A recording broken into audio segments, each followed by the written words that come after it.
बच्चों, आज हम सभी नीति के दोहे पढ़ेंगे जिसके लेखक हैं कबीरदास। और जितने ये दोहे दिख रहे हैं और जितना कबीरदास जी ने बोला है, यह सब संग्रहित करके उनके शिष्य धर्मदास ने ये सब संग्रहित करके लिखा हुआ है। तो कबीरदास जी जो हैं वे समाज सुधारक, सबसे पहले तो वो कवि नहीं, वे सबसे पहले समाज सुधारक हैं। संत भी नहीं हैं, वो सबसे पहले समाज सुधारक हैं। उन्होंने समाज को सुधारने के लिए कई नीति के दोहे इसी तरह से कहे। वे हिंदू धर्म और इस्लाम धर्म को नहीं मानते थे, वे धर्मनिरपेक्ष थे। उन्होंने समाज में जो बुराइयां फैली हुई थी, कुरीतियां फैली हुई थी, जो कर्मकांड होते थे, अंधविश्वास जो फैला हुआ था, उन सब की निंदा की और समाज की जो बुराइयां थी उनकी कड़ी आलोचना भी की। उनके जीवन काल के दौरान जब वे जीवित थे, उस समय क्या हुआ, हिंदू और मुसलमान दोनों ने उन्हें अपने विचार के लिए धमकी भी दी थी। तो वे हिंदू और मुसलमान, इस तरह की कोई भावना उनके मन में नहीं थी। उनके लिए सभी प्राणी एक समान थे, है ना बच्चों। तो इनके सुंदर दोहों को हम लोग गाएंगे, तो आप लोग भी हमारे साथ गाइए। काल करे सो आज कर, आज करे सो अब, पल में परलय होएगी, बहुरी करे गो कब कबीरा, बहुरी करे गो कब। बुरा जो देखन में चला, बुरा न मिलिया कोय, जो दिल खोजा आपना, मुझसा बुरा न कोय कबीरा, मुझसा बुरा न कोय। दुर्बल को न सताइए, जाकी मोटी हाय, मुई खाल की श्वास सो, सार भसम हवे जाय कबीरा, सार भसम हवे जाय। वृक्ष कबहू नहीं फल भखै, नदी न संचय नीर, परमार्थ के कारणे, साधुन धरा शरीर कबीरा, साधुन धरा शरीर। ऐसी बानी बोलिए, मन का आपा खोय, औरन को शीतल करे, आपहु शीतल होय कबीरा, आपहु शीतल होय। बड़ा हुआ तो क्या हुआ, जैसे पेड़ खजूर, पंथी को छाया नहीं, फल लागे अति दूर कबीरा, फल लागे अति दूर। कितना अच्छा लग रहा है ना बच्चों इसे गाने में। आप लोग इसे याद कर लीजिएगा। तो बच्चों, सबसे पहला दोहा है, काल करे सो आज कर, आज करे सो अब, पल में परलय होएगी, बहुरी करे गो कब। कबीरदास जी कहते हैं, काल करे सो आज कर, जो तुमको कल करना है वह तुम आज ही करो। आज करे सो अब कर, और जो तुमको अब आज करना है उसे तुम अभी कर लो। पल में प्रलय होएगी, पल में कुछ भी हो सकता है, पल में प्रलय हो जाएगा। बहुरी करेगो कब, तुम कब करोगे। जो कल करना है उसे आज करो, जो आज करना है उसे अभी कर लो। और पल में तो कुछ भी हो सकता है, प्रलय हो जाएगा, तब तुम करोगे, कब करोगे, है ना। इसी तरह से एपीजे अब्दुल कलाम भी कहते हैं ना कि तुम ऐसे पढ़ाई करो जैसे तुम्हारी कल ही परीक्षा हो, तभी तुम अपने जीवन में सफल होगे। उसी तरह से कबीरदास जी कहते हैं कि तुम भी आज ही करो, कल के भरोसे मत रहो। बुरा जो देखन मैं चला, बुरा न मिलिया कोय, जो दिल खोजा आपना, मुझसा बुरा न खोए। कबीरदास जी कहते हैं कि मैं पूरे संसार में बुरा आदमी को ढूंढने चला था, लेकिन मुझे कोई बुरा नहीं मिला। मैं इस संसार में बुराई खोजने चला था, लेकिन मुझे कोई बुरा नहीं मिला। जो दिल खोजा आपना, लेकिन जब मैंने अपने मन में झांका, अपने आप को देखा, तो पाया मुझसा बुरा न कोई।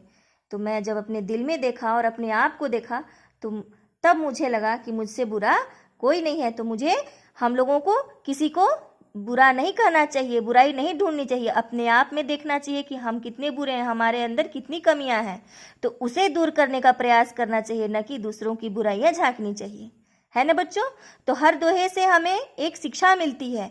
हमें कोई भी कार्य, सबसे पहला दोहा जो है वो हमें सिखाता है कि हमें कोई भी कार्य कल नहीं करना चाहिए। दूसरा दोहा हमें यह सिखाता है कि हमें किसी को बुरा नहीं कहना चाहिए और किसी की गलतियां नहीं निकालनी चाहिए, किसी की कमियां नहीं देखनी चाहिए, क्योंकि जब आप अपने अंदर ढूंढेंगे तो आपको अपनी कमियां दिखाई देंगी। तो हमें अपनी कमियां सुधारने की ज़रूरत है, न कि दूसरों की कमियां निकालने की, है ना। अब देखिए तीसरा है, दुर्बल को न सताइए जाकी मोटी हाय, मुई खाल की श्वास सो सार भसम हवे जाए। तो दुर्बल को न सताइए, जो कमज़ोर व्यक्ति है उसे हमें नहीं सताना चाहिए, क्योंकि उसकी जो हाय होती है, जो उसका आ होता है, वह बहुत ही कष्टकारी होता है ना। मुई खाल की श्वास सो, मरी हुई श्वास की तरह, सार भस्म हो जाए। यह जो सारा, यह जिस तरह से लोहार की जो धोकनी होती है, उसका जो चमड़ा निर्जीव होते हुए भी लोहे को भस्म कर देता है, उसी तरह से हमें किसी भी कमज़ोर व्यक्ति को नहीं परेशान करना चाहिए। ऐसे लोगों की जो आह होती है वह बहुत खतरनाक होती है। तो इस दोहे से हमें क्या शिक्षा मिलती है कि हमें किसी को कभी परेशान नहीं करना चाहिए, चाहे वह दुर्बल हो या सबल हो। हमें किसी को परेशान नहीं करना चाहिए, क्योंकि किसी को भी परेशान करने से हमें भी कष्ट होगा, है ना बच्चों। वृक्ष कबहू नहीं फल भखै, नदी न संचय नीर, परमारथ के कारणे साधुन धरा शरीर। बच्चों, जो पेड़ होता है, वृक्ष कबहू नहीं फल भकै, तो बच्चों जो पेड़ होता है वह अपना फल कभी नहीं खाता, वृक्ष कभी अपने फल नहीं खाते।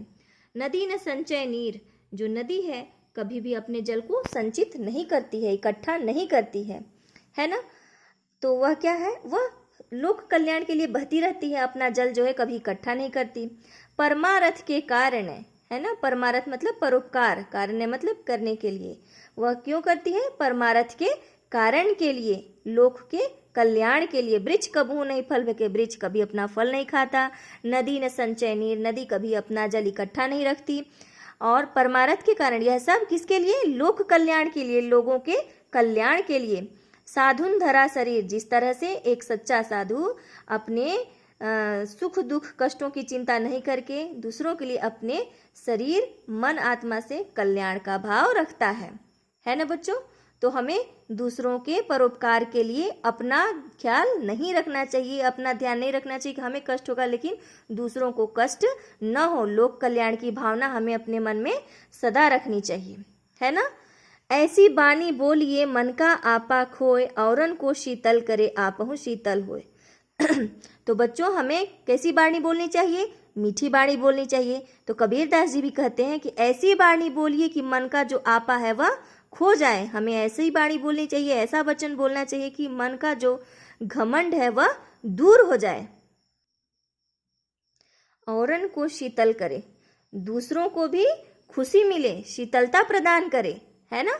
और आपहु शीतल होए, और दूसरों को भी ठंडक पहुँचाए, हृदय को ठंडक मिले और खुद भी अपने आप को खुशी महसूस हो। तो हमें ऐसी बाणी बोलना चाहिए कि लोगों को खुशी मिले और औरों के साथ साथ स्वयं को भी खुशी मिले। अर्थात मीठी वाणी से ही दिल जीते जाते हैं, तो हमें मीठी वाणी बोलनी चाहिए। इस दोहे से हमें क्या शिक्षा मिलती है कि हमें मीठी वाणी बोलनी चाहिए। बड़ा हुआ तो क्या हुआ जैसे पेड़ खजूर, पंथी को छाया नहीं फल लागे अति दूर। कबीरदास जी कहते हैं कि बड़ा हुआ तो क्या हुआ, बड़ा होने से कुछ नहीं होता। जिस तरह से खजूर का जो पेड़ है बहुत बड़ा होता है, लंबा होता है, तो इससे कुछ नहीं होता। अर्थात खजूर के पेड़ की तरह बड़े होने से कोई फायदा नहीं है, क्योंकि पंथी को छाया नहीं, क्योंकि इससे न तो यात्रियों को छाया मिलती है और फल भी इसके दूर हो रहते हैं, इसके फल आसानी से तोड़े भी नहीं जा सकते। अर्थात बड़प्पन के प्रदर्शन से कोई लाभ नहीं होता, है ना बच्चों। अर्थात जो लोग पैसे वाले हैं, जो बहुत बड़े आदमी हैं, तो उनके पैसे से कोई लाभ नहीं है। जब अगर उनके दरवाजे से कोई गरीब आदमी लौट जाता है, वह किसी की सहायता नहीं करते, वह किसी का हेल्प नहीं कर सकते, तो उसके बड़ा होने से कोई लाभ नहीं है। कबीरदास जी एक बड़े आदमी, पैसे वाले धनवान व्यक्ति की तरफ भी इशारा कर रहे हैं कि जिस तरह से खजूर का पेड़ बड़ा होता है तो लंबा होता है, इससे जो यात्री हैं उनको छाया भी नहीं मिलती, इसके फल भी दूर लगते हैं जो तोड़े नहीं जा सकते आसानी से। उसी तरह से जो धनवान व्यक्ति है उसके पास धन रहने से भी कोई लाभ नहीं है, क्योंकि उसके धन से किसी को लाभ नहीं मिलता है, वह किसी की सहायता नहीं करते हैं, तो उसके बड़ा होने से कोई फ़ायदा नहीं है। तो बच्चों, इनके दोहे से हमें बहुत सारी शिक्षाएं मिली और इन शिक्षाओं को हम अपने जीवन में ग्रहण करेंगे, है ना। तो यह देखिए क्या लिखा है, संतों की वाणी जीवन में नैतिक गुणों का विकास करती है। तो इन सब इनके दोहों से जो शिक्षा मिली है उस सब को हम ग्रहण करेंगे। आशा करती हूँ आप सभी लोगों को अच्छे से समझ में आया होगा। धन्यवाद।